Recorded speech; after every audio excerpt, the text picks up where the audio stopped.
Hello students, चलो बेटा आज एक और क्वेश्चन करते हैं। मुझे लगता है ये एक इम्पॉर्टेंट है और इसमें एक बहुत अच्छा पॉइंट कवर हो रहा है, तो मैं वो आपको एक्सप्लेन करना चाह रही हूँ। यहाँ पे आपको कैलकुलेट करना है cash flow from investing and financing activities. Question read करते हैं सबसे पहले। मशीनरी एट कॉस्ट ओपनिंग और क्लोजिंग वैल्यूज़ है। एक्यूमुलेटेड डेप्रिसिएशन का भी ओपनिंग क्लोजिंग है। कैपिटल ओपनिंग क्लोजिंग और बैंक लोन। अब इन्होंने बोला है इन्वेस्टिंग एक्टिविटी और फाइनेंसिंग। इन्वेस्टिंग में मशीनरी का सेल परचेज हम लोग कैलकुलेट करेंगे और फाइनेंसिंग एक्टिविटीज़ में कैपिटल और बैंक लोन को ट्रीट करेंगे, राइट। अब एडजस्टमेंट क्या है? During the year a machine costing 10,000 was sold at a loss of 2,000। तो ये सेंटेंस यहीं पे कंप्लीट हो रहा है। आप नोटिस कीजिए इस सेंटेंस में कहीं एक्यूमुलेटेड डेप्रिसिएशन वर्ड नहीं गिवन है, राइट। इट मीन्स इस मशीनरी की डेप्रिसिएशन मुझे नहीं पता है। नेक्स्ट सेंटेंस में बोल रहा है depreciation on machinery charged during the year amounted to 6,000। Depreciation को सेपरेट सेंटेंस में कवर किया गया है। इट मीन्स ये जो मशीनरी की डेप्रिसिएशन के बारे में बता रहा है ये ओवरऑल सारी मशीनरीज की डेप्रिसिएशन है 6,000। तो इसको सॉल्यूशन में कैसे ट्रीट करना है वो मैं आपको एक्सप्लेन करती हूँ। ये देखिए मैंने क्वेश्चन सॉल्व किया हुआ है।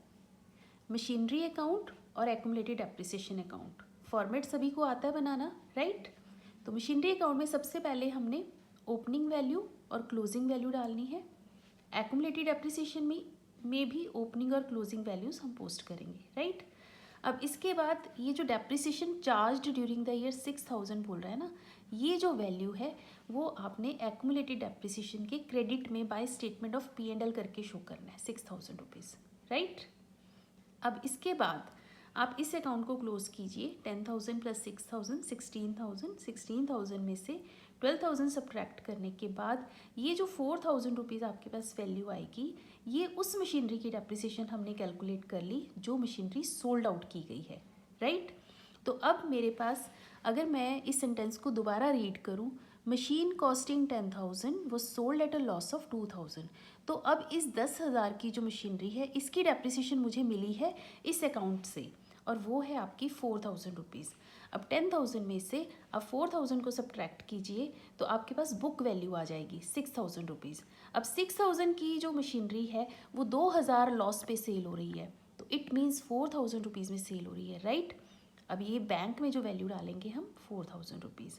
एक्यूमुलेटेड एप्रिसिएशन ये 4,000 यहाँ पे ट्रांसफ़र करना है और लॉस आप यहाँ पे शो करते हैं, ये ऑलरेडी सभी को पता होगा। इसके बाद फाइनल इस अकाउंट को क्लोज करने के लिए क्रेडिट का टोटल कीजिए, डेबिट को सब्ट्रैक्ट करो और ये आपकी परचेज कैलकुलेट हो जाएगी, राइट। इसके बाद हमने जो क्वेश्चन की मेन रिक्वायरमेंट है इन्होंने बोला है cash flow from investing and financing activities. ये क्वेश्चन मैं कंप्लीट कर देती हूँ। इसके बाद ये देखिए मैंने ये सोल्यूशन यहाँ पे किया है, आप फॉर्मेट में ऐसे ही लिखेंगे cash flow from investing and financing activities. तो इन्वेस्टिंग एक्टिविटीज़ में मैंने सेल ऑफ मशीनरी और परचेज ऑफ मशीनरी अभी आपको कैलकुलेट करके बताया। देखिए 4,000 आपका सेल है, 20,000 परचेज है। सेल करने पे कैश का इनफ्लो आता है और परचेज करने पे कैश इज़ गोइंग आउट, तो ये पॉजिटिव रहेगा और ये नेगेटिव रहेगा। तो मैंने उसी तरीके से वैल्यूज़ लिखी हैं यहाँ पे। Sale of machinery 4,000 positive in number, purchase of machinery negative in number. तो नेगेटिव में इसका आंसर आता है 16,000 रुपीज़। अगर नेगेटिव आंसर आ रहा है किसी भी एक्टिविटी का तो हम उसको लिखते हैं cash used in investing activities, right. Next आता है आपका फाइनेंसिंग एक्टिविटीज़। फाइनेंसिंग एक्टिविटीज़ में कैपिटल और बैंक लोन को ट्रीट किया जाता है।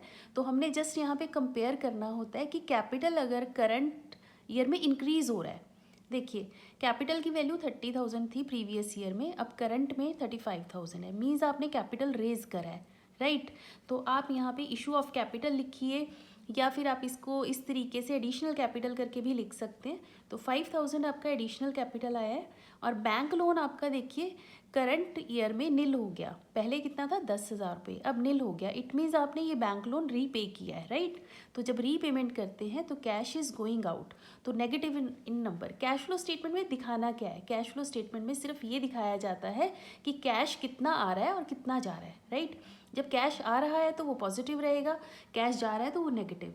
तो यहाँ पे रीपेमेंट ऑफ लोन आपका नेगेटिव में आएगा, तो जब इसका टोटल करेंगे वो भी आपका -5000 है, तो इसको भी हम कैसे शो करेंगे, cash used in financing activities, right.